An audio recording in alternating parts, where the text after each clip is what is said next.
Well, it's Maintenance Friday.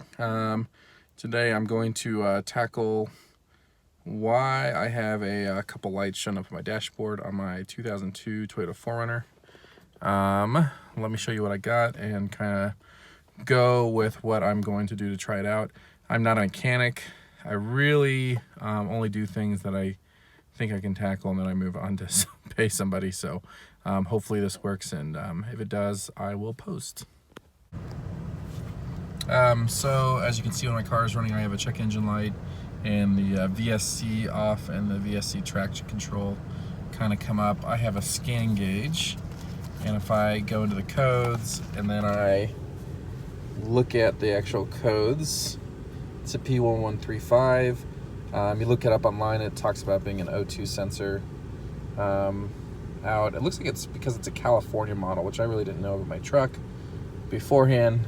Either way, scan, we can go to the codes, and then we can clear it, and you can see once I clear it, it goes off, and within a couple seconds you'll see it'll come right back on, unless I'm recording, and then there it goes, and then followed by the same two. So the same code goes back, so it doesn't matter what I do, it's going to come back. I'm going to have to address what's going on, and today it's replacing the O2 fuel sensor. Yep, for this job you're going to need a Denso 2349002 oxygen sensor, and some anti-seize for reapplying the two bolts on there. I used a 12 millimeter wrench, and then these three, and this small flathead screwdriver to get the sensor off. So for this I used a ratchet and a socket, a 12 millimeter socket, and undid these two bolts right here, and they come out pretty easily. Okay, so this is the old sensor, this is the new sensor. I kind of want to show you the difference real quickly to actually test that this is actually bad. So what we're going to do is we're just going to have a multimeter put into continuity mode, and then when we put it into continuity mode, what we want to see is resistance. This is the old sensor. So we push it on the two black wires that are, looks like one is here. Just go to the two black wires that are on there, go into continuity, and you shouldn't hear anything. And basically it means it's an open line. Basically, telling you the sensor is bad. And then if you go to the new sensor, go to the two black wires again, and you'll see when you match the two black wires up, you have resistance and continuity, and you can kind of hear it on the Fluke multimeter. Like I said, you can see those are the two black ones.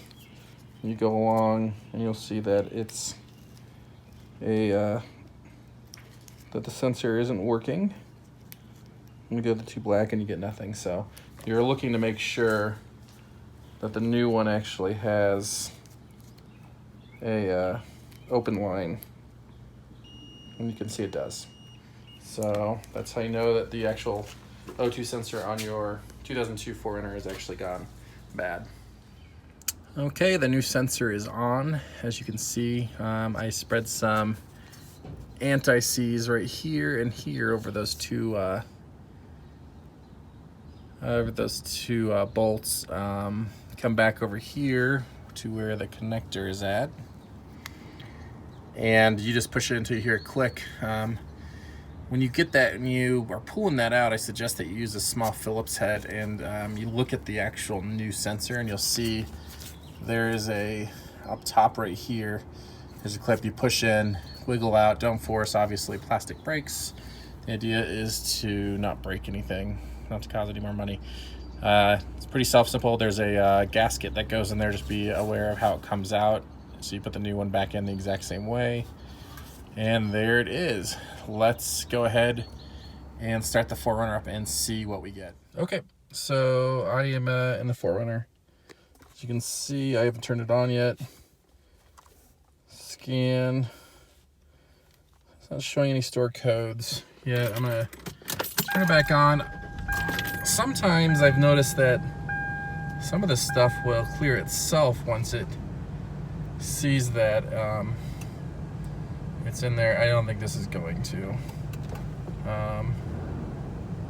So let's go down, scan one store code. You can see the code is P1135. So we're going to clear all the codes. Code's cleared. And we're going to see if it comes back up.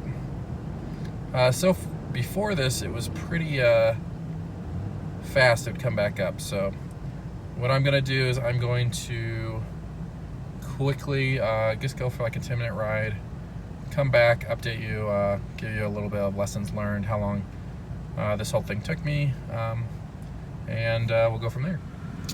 Okay, well, I drove to the store, grabbed some stuff for making some sausages. A pretty long drive, 10 plus miles, I think. Either way, I just wanted to let you know that that fault has gone away. It's not showing a code anymore. The one thing I wish I would have shown you on the scan gauge is that it does actually tell you that the line is open, and that would be I wasn't necessarily sure, I'm not a mechanic, if that was saying that the actual sensor was saying open, but my experience with electronics is that's what I was guessing. And if you go into the PID, I think it's PID 02, once you get the fault in the scan gauge, it actually tells you that it's open. So it does tell you that the something's been activated with the actual sensor. So either way, I'm all done with this project, moving on to the next. As you can see, I don't have the fault lines anymore, and the scan gauge isn't showing anything. I hope this helps you, and like I said, I'm not a mechanic, definitely not an expert, and there's a lot of people that know a lot more than me, and a lot of the boards help me solve this problem, but I wanted to at least go through it and show you kind of a good way to diagnose the actual problem. Have a great day.